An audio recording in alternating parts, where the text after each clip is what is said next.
kapatid! Ngayon, para balitaan tayo sa unang araw ng pasukan sa Commonwealth Elementary School sa Quezon City, narito ang ating resident tagagala na si Laila. Laila, may mga binuksan daw na ibang espesyal na klase dyan. Ano yan? Ano nangyari dyan? Yes, Jester, gusto mo ba itong pa-photo up ko? May photo wall ako. May photo wall ako dito. Oha. Tapos bago na itong sash ko, ha? Talagang pinaninindigan ko itong first day of school. Ako ngayon si Welcome Backwards Back. Ayan, ganyan. Pero eto nga ha, etong nakikita ninyo ay isa sa mga paraan ng isa sa mga preschool teacher natin kung paano aliwin ng kanyang mga estudyante para hindi masyadong umiyak.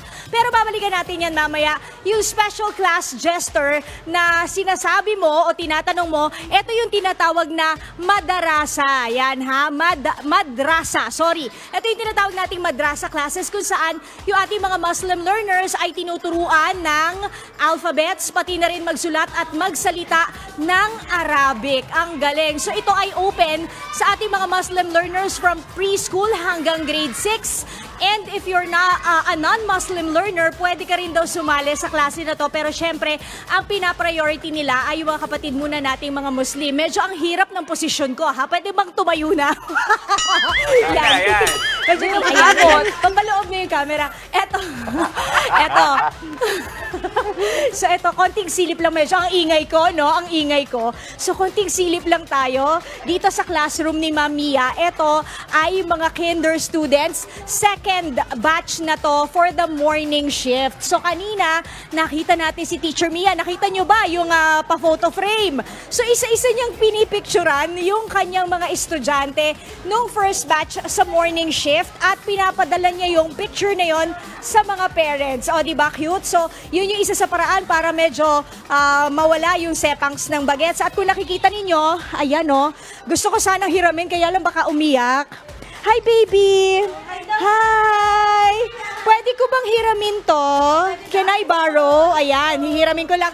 Tingnan nyo, meron pa silang mga pahat at ayan ang kanilang nameplate. So eto, isa pa rin to sa mga paraan kung paano mababawasan yung separation anxiety ng kanilang mga estudyante. So ang pangalan ko ngayon ay Celestine.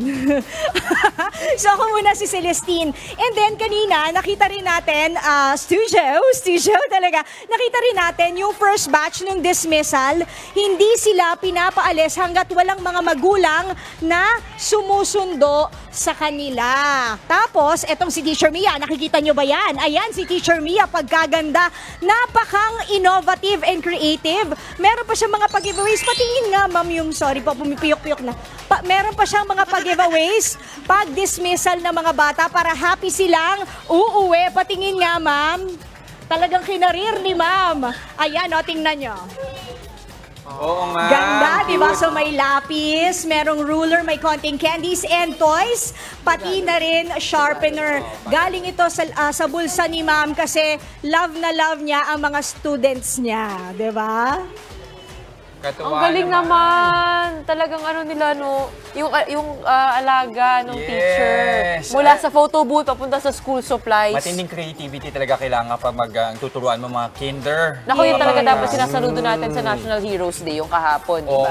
Pero Laila, gusto ko lang sabihin, wag mo kalimutan ibalik ka. Parang gusto kong akin na lang din to. Balik mo naman, Laila. Ano sinasabi nila? Gusto mo nga sana akin na lang, ikaw naman, no? Sige, babalik ko na.